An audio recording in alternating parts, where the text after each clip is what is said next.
Una metodología para el diseño de un currículo orientado en las competencias. El interés por las competencias tiene su origen en la necesidad de satisfacer los requerimientos de una realidad cada vez más exigente. Asimismo, estas surgieron en Estados Unidos a principios del siglo pasado, pero no fueron hasta los años 70 que su concepto adquirió relevancia debido a los grandes cambios que surgieron en esa época, como fueron los cambios económicos y tecnológicos. Ahora bien, la educación basada en competencias es un modelo que antepone las competencias, es decir, las habilidades, conocimientos y valores que adquieren los alumnos por encima del tiempo que están dentro del aula.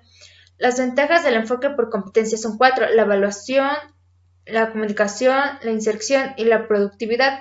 La evaluación porque ayuda a mejorar la evaluación de los aprendizajes de los egresados. La comunicación porque hay una comunicación bilateral donde tanto los profesores como los alumnos son emisores y receptores. La inserción porque originalmente buscaba facilitar la entrada al campo laboral de los estudiantes. Y la productividad porque genera un buen ambiente de aprendizaje, aumentando así la productividad en el aula. Asimismo, la aplicación de este enfoque por competencias tuvo tres desafíos. El número uno fue el diseño curricular y la docencia, que hace referencia al nuevo papel del docente que debe estar orientado en el aprendizaje más que en la enseñanza. En la enseñanza, teniendo así una relación entre la teoría y la práctica. Segundo y tercer desafío es la gestión institucional, que se refiere a que debe haber un mejoramiento constante, así como la certificación de competencias y el sistema global. A continuación, mi compañera les hablará acerca del concepto de competencia. Bien, ahora voy a hablar acerca del concepto de competencias. Bueno, pues existen distintas concepciones. La primera concepción aporta la International Board of Standards for Training and Performance Instruction, en la cual nos dice que una competencia es un conocimiento, una habilidad o actitud que habilita a una persona para desempeñar efectivamente las actividades asociadas a una ocupación o una función de acuerdo a los estándares esperados en el empleo. La segunda es del National Center for Education Statistics, en donde nos dice que es la combinación de conocimientos, habilidades o actitudes que son necesarias para realizar una tarea específica. Mientras, por su parte, la DOCNA nos dice que toda competencia es una síntesis de experiencias que el sujeto ha logrado a ir haciendo a lo largo de su vida, en el presente y en el pasado. Entonces, por lo tanto, las competencias son capacidades complejas que poseen distintos grados de integración y se van manifestando en gran variedad de situaciones de diversos ámbitos de la vida humana, sean en lo personal o en lo social. Bueno, pues siguiendo en el hilo de las concepciones, Ernest y DeMillo la catalogan a la competencia como una sentencia en donde se describe la demostración integrada de capacidades que son relacionadas o bien de actitudes que son observables y medibles en la ejecución de un trabajo o una tarea. Bueno, ellos también mencionan que hay implicaciones en donde una primera implicación que es que la competencia es medible, sea en términos de costo, de calidad, de cantidad y de tiempo, o una conjunción entre todos ellos, en donde cuya acción va a estar orientada a los verbos que se utilizan para describirla. Una segunda implicación es que un clúster de capacidades consiste en capacidades cognitivas, prácticas y sociales que son manejadas diestramente como un todo. Una tercera implicación es que las capacidades envuelven tanto a las capacidades cognitivas de un alto nivel que están especificadas en la taxonomía de Bloom, en donde podemos encontrar el analizar, el interpretar, evaluar, crear, planificar, etcétera, como las capacidades que son prácticas de bajo nivel de la taxonomía de Day, en donde encontramos el cortar, el juntar, el soldar, pintar, etcétera. Otra implicación es un trabajo que lo consideran como una actividad que tiene un inicio y un fin, que se va a realizar en un tiempo determinado y va a dar como resultado un producto, un servicio o una decisión. Y por último, la quinta implicación nos dice que el desempeño de un trabajo debe ser siempre por sobre un nivel que está predeterminado para que sea confiable y sea válido. Bueno, por su parte, Larraín y González asumen a la competencia como una concatenación de saberes que no solamente son los pragmáticos y los que van dirigidos a la producción, sino también aquellos que articulan la concepción del saber ser, del saber hacer y del saber convivir.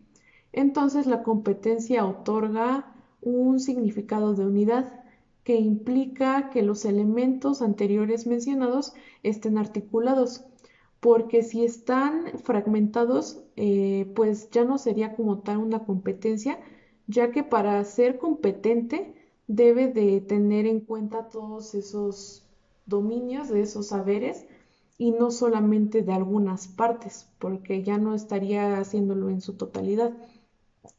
Entonces, por lo tanto, una competencia es un saber en acción, en donde un saber no tiene sentido inmediato de describir la realidad, sino de modificarla, igual de no definir un problema, sino de solucionarlo, y un saber qué, pero también un saber cómo.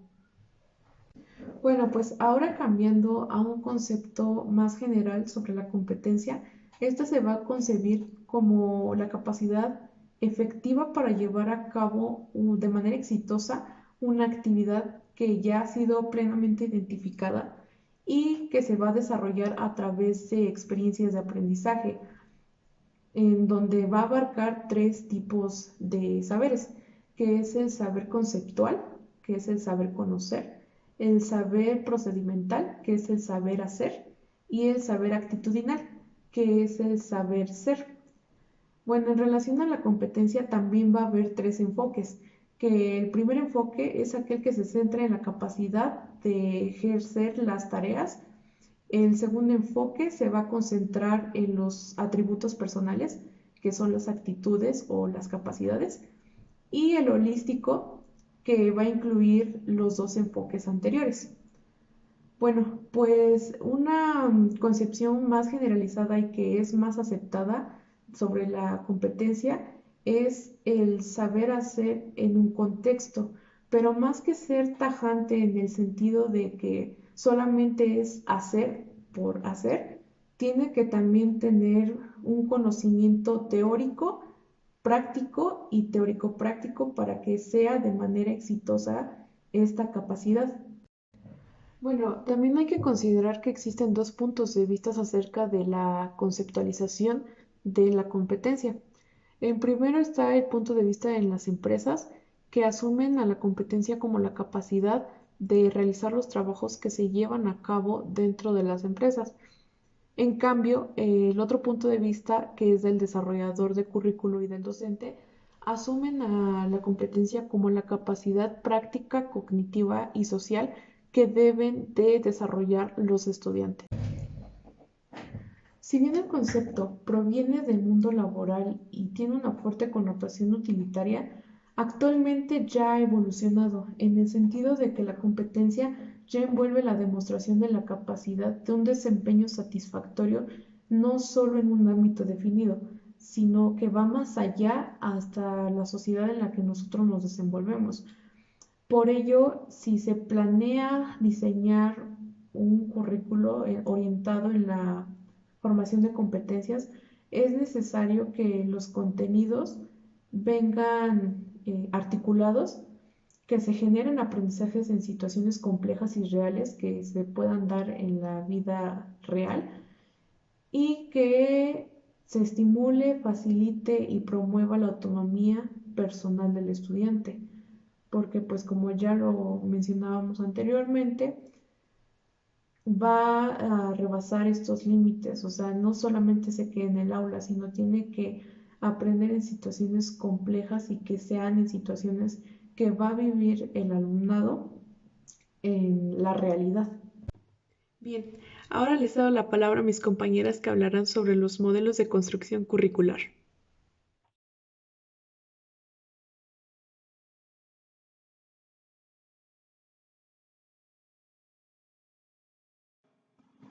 Continuamos. Un modelo de construcción curricular es un instrumento mediante el cual se representan las fases del proceso curricular y mediante los pasos a seguir se analiza, diseña y controla dicho proceso. El modelo Instructional Performance Technology Fue elaborado por la Boise State University. En este mapa podemos apreciar el proceso que se sigue para la elaboración de este modelo, el cual consta de 6 etapas en total, de las cuales las primeras 4 son de un proceso inicial, mientras que las últimas son para determinar la efectividad de dicho currículo. Muy bien. En la etapa número 1 se realiza una encuesta a todos los graduados y se determina el nivel de competencia que todos ellos han alcanzado. También este paso lo realiza un comité especializado que es independiente de la universidad. En la etapa número 2 se establecen todos los estándares curriculares y se buscan otros 4 currículos y se identifican las competencias que en ellos se especifican. Esto con la intención de determinar un rango de todas las competencias que se deben de alcanzar al graduarse. También durante la etapa número 3 se realiza un comparativo entre las competencias que ya se identificaron y se establece una similitud y diferencia con los currículos y las competencias de las otras universidades. También con esto se puede determinar qué competencias se van a seguir utilizando y qué competencias se deben de agregar y algunas que tal vez se tengan que eliminar. También en la etapa número 4 se saca un listado de todas las competencias y se van agrupando. Algunas son en el grupo de competencias de práctica, otras en los de proceso analítico, otras en los de procesos técnicos y otras en las de comunicación interpersonal. Todos estos pasos ya mencionados igualmente son llevados a cabo por el comité especializado y en esta etapa número 4 es donde termina su colaboración. Continuamos. En la etapa número 5 se van a diseñar o a rediseñar los módulos. En ellos se van a especificar pertinentemente todos los objetivos y las actividades de aprendizaje que comprenderán dicho módulo. Y también no debemos olvidar que es muy importante la forma en la que se va a evaluar el módulo y todas las actividades que lo comprenden. Finalmente, en la etapa número 6 se va a desarrollar un programa especial con el que se va a determinar la efectividad del currículo realizado. Esto con la intención de determinar cuál es el nivel que se debe de alcanzar de todas las competencias ya especificadas al momento de egresar.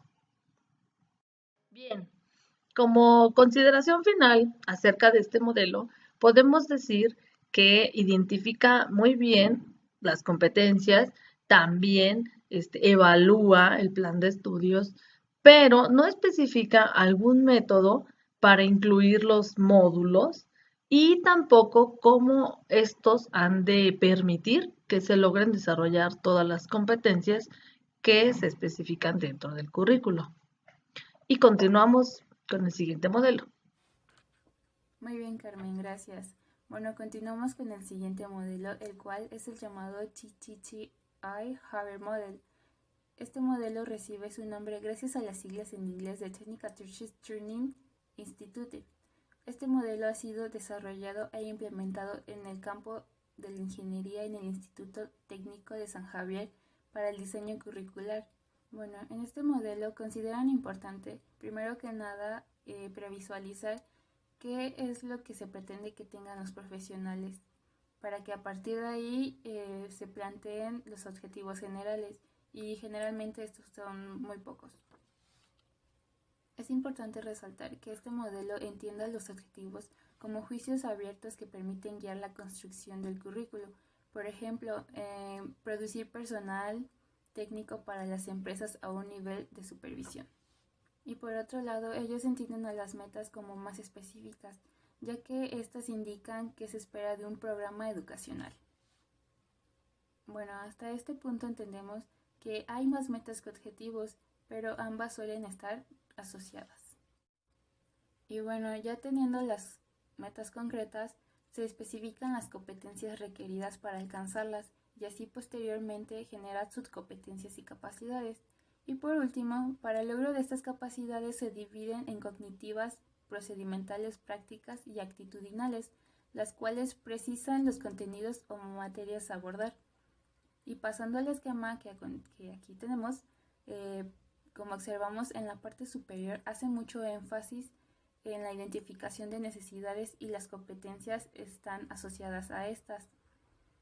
De igual manera, la estructuración y la organización de los módulos. Sin embargo, algo importante que aquí no abarcaron, no especifican la manera de conversión de las competencias en los módulos, ni los modelos que configuran el currículo. Y bueno, esto es particularmente lo que viene siendo el modelo TTTI. Continuamos con el siguiente. Ok, recapitulemos un poco. En los modelos anteriores, quizás habrás notado que aún no queda muy claro cuáles son exactamente los módulos que deben configurar al currículo. Podemos observar algunos de los objetivos que persigue y las metas que se desean alcanzar.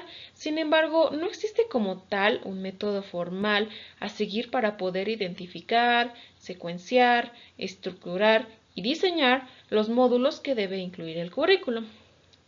Otra característica es que busca integrar el contexto educativo con el contexto social y laboral, por lo que se tiene la idea de que la escuela es la mayor responsable de formar al futuro profesional. Ahora bien, hablaremos un poco acerca del modelo conceptual. Este es un modelo que debe de ser capaz de sustentar el sistema de información que registre datos para el cálculo de los indicadores y con ello poder realizar un análisis y un seguimiento de los procesos que tienen lugar en miras de efectuar las evaluaciones pertinentes y realizar a tiempo las modificaciones en el currículo. Dichas modificaciones pueden surgir por ciertos factores como los cambios en el mercado laboral, las prácticas pedagógicas, las características del alumno que va a ingresar a la universidad y, sobre todo, las tecnologías de la información que estén disponibles en su momento y en su tiempo. Bien, en el modelo conceptual se asumen 5 puntos importantes. El primero es, el logro de una competencia y/o capacidad se evidencia a través de uno o más productos. ¿Qué quiere decir esto? Que para evidenciar una competencia o una capacidad que tenga el alumno y que ha logrado llevar a cabo con éxito, se debe evidenciar a través de uno o más productos, como por ejemplo una presentación, una demostración, reportes de parte del alumno, presentación de informes, de resultados, de algunas experiencias, entre algunos otros. Okay. El segundo punto habla de que toda competencia requiere que se ponga en marcha un conjunto de capacidades y a la vez esas capacidades serán requeridas en más de una competencia. En el siguiente punto nos habla de que todo módulo debe desarrollar al menos una sola competencia. Por otro lado, y por parte contraria, toda competencia puede desarrollarse en uno o más módulos. Ahora bien, retomando el tema de los módulos, en el cuarto punto se nos habla de que un módulo está conformado por al menos una unidad de aprendizaje y a la vez cada una de estas unidades estará contenidas en un solo módulo. Por quinto y último punto, se asume que toda unidad de aprendizaje será responsable de una o más capacidades que posean los alumnos, incluyendo al menos una actividad evaluativa y una instruccional. A continuación, mi compañera Fernanda explicará el diagrama del modelo conceptual a base de los puntos antes mencionados. Muy bien, a continuación yo les voy a explicar sobre este esquema. Este esquema representa una metodología que el docente debe seguir, debe llevar a cabo para que el alumno pueda llegar a adquirir la competencia deseada. Como podemos ver, en primer lugar está el contenido. Esto significa que es el tema del cual se va a explicar y que lo debemos tener muy bien definido. Ya cuando esté bien definido, debemos hacer una actividad instruccional, por ejemplo, la planeación. ¿Cuántas actividades se deben tomar? en cuánto tiempo y cómo. Ya cuando tengamos nuestra planeación bien definida también nos vamos a demanda. Esto quiere decir cuánto va a ser la cantidad que le vamos a pedir a nuestro alumno. Ya cuando tengamos esto debemos irnos a los recursos que vamos a ocupar. Por ejemplo, los recursos tecnológicos tales como un cañón, como una computadora, como un celular, o bien los recursos físicos como por ejemplo una infografía o una revista o libros. Cuando tengamos bien definidos también estos recursos, los cuales vamos a ocupar, prosigue nuevamente la demanda. ¿Cuál va a ser la cantidad que vamos a utilizar? En el caso de los recursos físicos, cuántos libros, cuántas revistas, etcétera. Y continuamos con la actividad evaluativa. Aquí se define cómo vamos a evaluar el contenido. Podemos evaluar por medio de un examen o por medio de una rúbrica de evaluación. También, como sabemos, tenemos 3 opciones para evaluar, que son la conceptual, la actitudinal y la procedimental. Asimismo, tenemos que ver el tiempo que el docente se va a ocupar para evaluar esas actividades. Bien, prosigue la unidad de aprendizaje. Aquí se desglosan otras temáticas del contenido, como por ejemplo otros subtemas. Seguimos con el módulo que se enfoca en un subtema, donde hay más rezago, donde hay más dificultad. Por ejemplo, si el docente nota que el niño se le dificulta más algún tema, solamente se va a enfocar en ese. Bien, para llegar a la competencia se debe entregar un producto. En ese producto nos damos cuenta si en realidad logramos la competencia en el niño.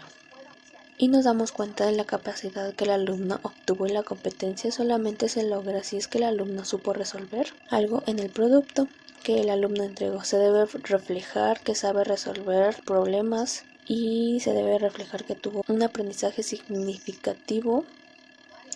Bueno, en pocas palabras, este esquema es una metodología, como antes ya lo había dicho, que los docentes deben utilizar para que el alumno logre en la competencia. El alumno debe tener el conocimiento de todos los temas, asimismo también cómo adquirir las habilidades o inclusive nuevos pensamientos, y sepa desarrollar correctamente las actividades que el profesor realizó. Bien, ahora continuamos. La metodología empleada para determinar cuáles eran los perfiles profesionales que se querían formar en la Universidad de Talca fue DACUM, que significa Developing a Curriculum. Fue creada en Canadá y desarrollada en la Universidad de Ohio, Estados Unidos, durante la década de 1970. Esta metodología nos va a servir como un instrumento para analizar ocupaciones y procesos de trabajo en cuanto a asignación de roles de actividades. Además de que nos va a servir para poner en práctica la relación entre instituciones formadoras de competencias y las empresas. Va a analizar también los procesos productivos que nos van a servir para la creación de un currículo que va a velar por el uso eficiente y seguro de herramientas, técnicas, métodos para desarrollarnos en un puesto.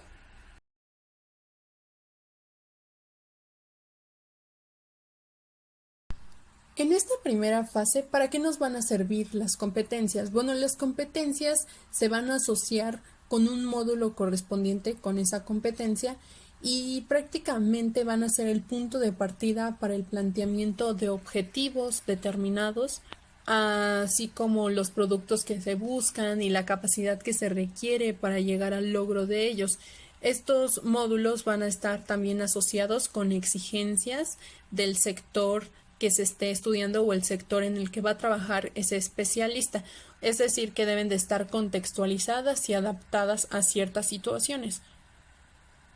Bueno, entonces, ¿para quién es importante esta primera fase de identificación? Para los tomadores de decisiones, los profesores, los estudiantes y los evaluadores, porque a partir de esto van a establecer las funciones de cada uno y qué van a hacer para lograrlas. Esta segunda etapa, la secuenciación de los módulos, nos va a permitir establecer tiempos y determinar el orden de los módulos con relación en criterios de importancia y estableciendo un modelo de aprendizaje. La última etapa, la estructuración de módulos identificados, nos va a servir precisamente para eso, para darle una estructura. Aquí van a estar inmersos los contenidos, también los tiempos para abordar esos contenidos y los recursos que se necesitan, bibliografía básica, materiales, infraestructura, entre otros.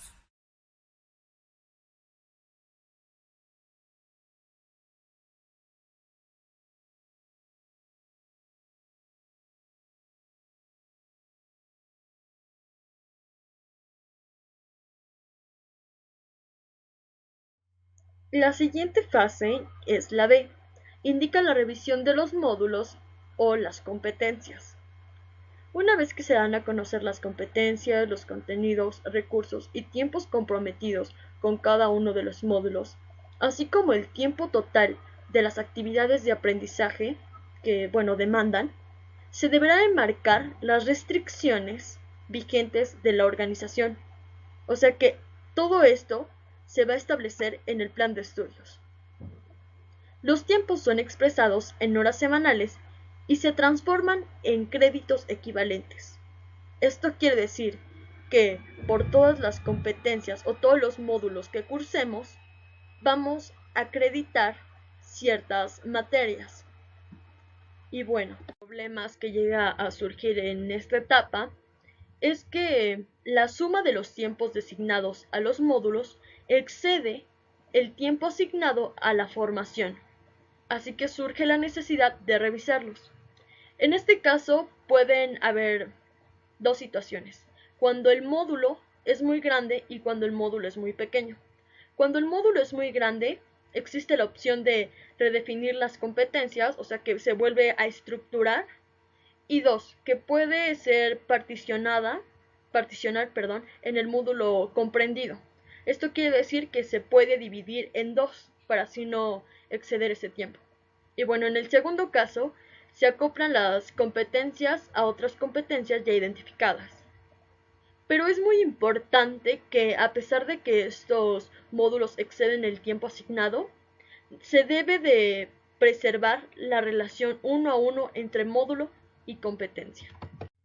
La fase E es la revisión del plan de estudios. Dice: el plan de estudios preliminar consideró exclusivamente las competencias, prerequisitos o requisitos para cursar un nuevo módulo. En primer lugar, un módulo hace referencia a un conjunto de materias que integran un saber determinado. Sin embargo, en ocasiones el plan de estudios no considera el balance de los tiempos en cada periodo académico, lo que causa replantear las competencias y módulos ya estructurados, y a su vez surge un problema que es retroceder a la fase A. Como última fase encontramos la construcción de los sílabus. Un sílabo, como indica la Universidad de Talca, es un documento oficial que contiene la organización de las unidades de aprendizaje, contenidos, recursos involucrados y los tiempos que demanden las actividades instruccionales y evolutivas. En pocas palabras, y en la traducción de sílabo, es el plan de estudios. En el primer fragmento de la parte de arriba dice: a partir de capacidades y contenidos que se aspiran a lograr en cada módulo, se debe estar en condiciones para elaborar el sílabo correspondiente. Esto quiere decir que se van a elaborar tanto sílabos como módulos que se hayan estructurado. Las carreras profesionales ya existentes, bajo metodología propuesta, no consideran el plan de estudios vigente, asumiéndose que parte como una hoja en blanco. Esta concepción tiene por fin dejar al lado historias que muchas veces tienen que ver con influencias, intereses, personalidades o grupos de poder académicos. Esta presencia en los planes de estudio puede ser contraproducente a la hora de elaborar el currículo orientado a las competencias. Sin prejuicio de lo expuesto, nada impide que pueda haber o que se logre un contraste de la metodología propuesta con lo vigente. Y con esto finalizamos La propuesta metodológica del diseño curricular.